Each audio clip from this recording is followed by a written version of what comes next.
तथाकथित इतिहासकारों से पूछना चाहता है, जो अपने आप को इतिहासकार कहते हैं, मैं उनसे पूछना चाहता हूँ कि भारत ने जो अस्तन टैक्स लगाया, त्रावणकोर के पेशवाओं ने जो लगाया, क्यों लगाया? क्या उस पर वो इतिहास का पन्ना नहीं है?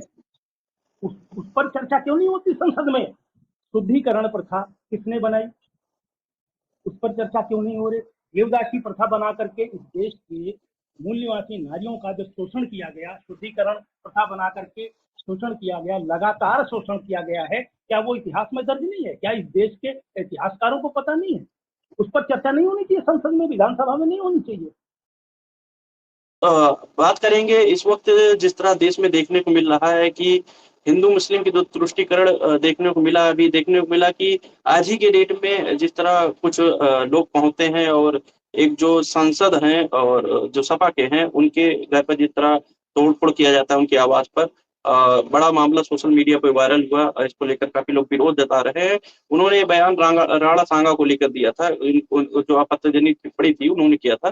तो उसी सिलसिले में बात करेंगे सर, क्या कहना चाहेंगे सर? कभी औरंगजेब का मामला खड़ा कर दिया जाता है, कभी राणा सांगा का मामला खड़ा कर दिया जाता है, तो क्या कहेंगे सर इस प्रकरण को लेकर आप? देखिए राणा जी, कई बार मैंने आपको इंटरव्यू दिया है, और ये जो मामला अभी है ये इतिहास का है। और जिस तरीके से कुछ जो है नए नए इतिहासकार उपज रहे हैं, जो नए नए इतिहासकार उपज रहे हैं, और वो सड़कों पर भी बयान देते हैं और मंचों पे भी बयान देते हैं, और अब संसद में भी बयान जिस तरीके से दिया गया है वो बहुत ही अशोभनीय बयान है। इतिहास की जानकारी नहीं होने के कारण ऐसा बयान दिया गया है।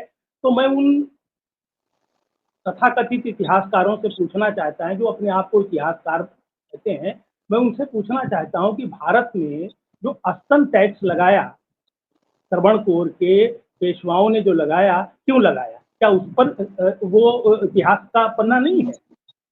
उस पर चर्चा क्यों नहीं होती संसद में? इस देश की सबसे बड़ी आबादी SC ST OBC, जो आज की डेट में 74.5% है, प्राचीन काल में जिसे शूद्र और अतिशूद्र कहा गया था, उनके ऊपर कितना अत्याचार हुआ?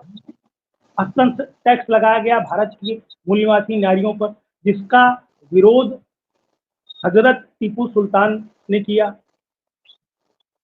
जब टीपू सुल्तान ने किया और उन त्रावणकोर के पेशवा ब्राह्मणों के साथ उनका युद्ध हुआ, और इतिहास में यह भी दर्ज है कि उनका 800 पेशवा ब्राह्मणों का सर भी काटा हजरत टीपू ने। उस पर चर्चा क्यों नहीं हो रही? शुद्धिकरण प्रथा किसने बनाई, उस पर चर्चा क्यों नहीं हो रही? देवदासी प्रथा बना करके इस देश के मूल्यवासी नारियों का जो शोषण किया गया, शुद्धिकरण प्रथा बना करके शोषण किया गया, लगातार शोषण किया गया है, क्या वो इतिहास में दर्ज नहीं है? क्या इस देश के इतिहासकारों को पता नहीं है? उस पर चर्चा नहीं होनी चाहिए संसद में, विधानसभा में नहीं होनी चाहिए? पहला पुत्र पैदा होता था जो मूल्यवासी नारियों का, उसको जो है गंगा में दान दे दिया जाता था, गंगा में बहा दिया जाता था। बलि प्रथा थी, सती प्रथा थी, उस पर चर्चा क्यों नहीं करते? आखिर इस देश के जो बड़े बड़े इतिहासकार अपने आप को कहते हैं, इत्तेफाक से वो पार्लियामेंट मेंबर भी हैं, मिनिस्टर भी हैं, मंत्री भी हैं, संतरी भी हैं, आखिर वो क्यों नहीं इस पर चर्चा करते? क्योंकि इस पर चर्चा करेंगे तो सब कुछ खुल जाएगा, सब कुछ खुल जाएगा आईने के तरीके से कि इस देश पे इस तरीके से भारत के SC ST OBC प्राचीन काल के शूद्रों और अति शूद्रों पर जो है अत्याचार किया गया, शिक्षा का अधिकार से वंचित किया गया, संपत्ति रखने के अधिकार से वंचित किया गया, अस्त्र शस्त्र रखने के अधिकार से वंचित किया की चर्चा क्यों नहीं करते? उसका वहां सांसद में जा करके और जो है टाइम ले करके उस पर चर्चा करें, लेकिन उस पर चर्चा नहीं करेंगे क्योंकि जो दलाल हैं, जो दलाल लोग हैं, वो उस पर चर्चा नहीं करेंगे क्योंकि उनको दलाली से पैसा मिलता है, कुर्सी मिलती है, सांसदी मिलती है। एक राणा सांगा को लेकर के जो किया गया है, क्या उनको पता है इतिहासकार जो जिन्होंने बयान दिया है इस देश संसद में, और उसका इतना बड़ा घमासान हो रहा है पूरे भारत में क्षत्रिय वर्ग नाराज है, पूरी तरीके से नाराज है। बाबरनामा में बाबर ने खुद लिखा है कि सम्राट राणा सांगा जो है एक वीर महापुरुष राजा थे। तो तुमको कहाँ से इतिहास मिल गया और इतिहास पर कब्जा किसका रहा है? मैं पूछना चाहता हूँ कि भारत में जो इतिहास लिखने वाले वो कौन कौम के लोग हैं?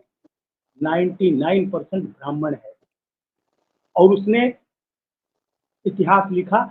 हमारे जो राष्ट्रीय अध्यक्ष हैं चौधरी विकास पटेल साहब, उनका वो बयान याद है मुझे। वो कहते हैं कि दुनिया का सबसे बड़ा घोटाला अगर हुआ है तो इतिहास में किया गया।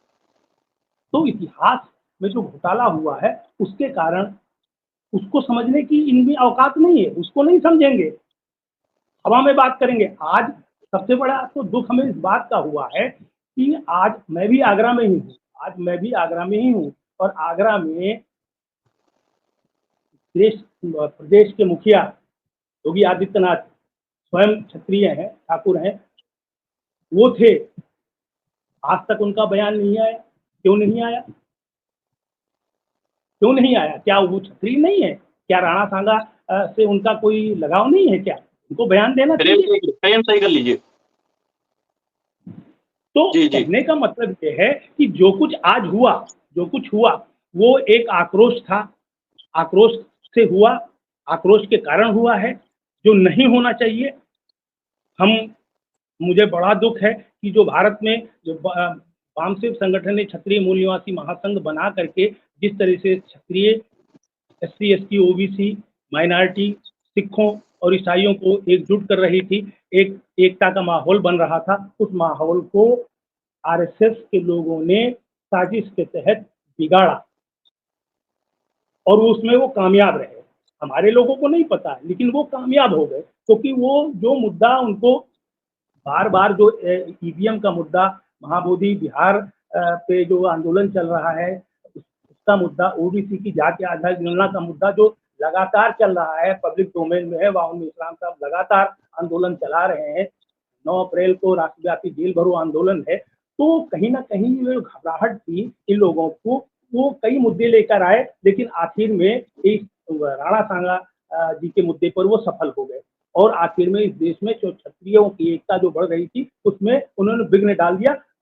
वो खत्म नहीं कर सकते, क्योंकि जो क्षत्रिय मूल निवासी महासंघ है बना हुआ है वो राष्ट्रव्यापी संगठन है और जो क्षत्रिय समाज इस बात को समझ रहा है, पूरी तरीके से इनके बहकावे में नहीं आएगा और ये जो एकता बन रही है वो बनी रहेगी। हाँ, कुछ समय के लिए थोड़ा बाधित हुई है, वो भी सब संभल जाएगा, उसमें कोई दिक्कत वाली बात नहीं है। लेकिन मैं फिर दोबारा कहना चाहता हूँ, मैं उन इतिहासकारों से, पहले इतिहास की पढ़ाई करो और इतिहास पढ़ने के बाद फिर जो शोध करने के बाद जो सच है उसको सामने लाओ, हवा में बातें मत करो।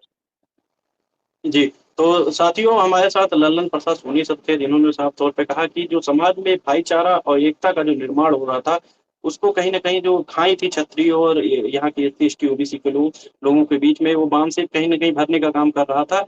लेकिन जिस तरह षड्यंत्रकारी लोग आप देखते होंगे कि वो लोग इस देश में हिंदू मुस्लिम की बात करेंगे, मस्जिद और मंदिर की बात करेंगे, लेकिन जो अहम मुद्दे हैं बेरोजगारी, शिक्षा, स्वास्थ्य, उसके मुद्दे को भटकाएँगे। जो ज़रूरतमंद के मुद्दे हैं तमाम देश भर में जो चल रहे हैं, उन मुद्दों को भटकाने का काम बार-बार ये लोग करते हैं। तो साथियों, इसी विषय पर सर ने बहुत सारी बातें कही और सर की बातें आप लोग सुन रहे थे। तो सर ने जो बातें कही हैं, अगर उस पर आपकी क्या प्रतिक्रिया है, उसको कमेंट बॉक्स में ज़रूर दीजिए। तब तक के लिए बने रहिए बहुजन 85 के साथ। बहुत-बहुत धन्यवाद सर।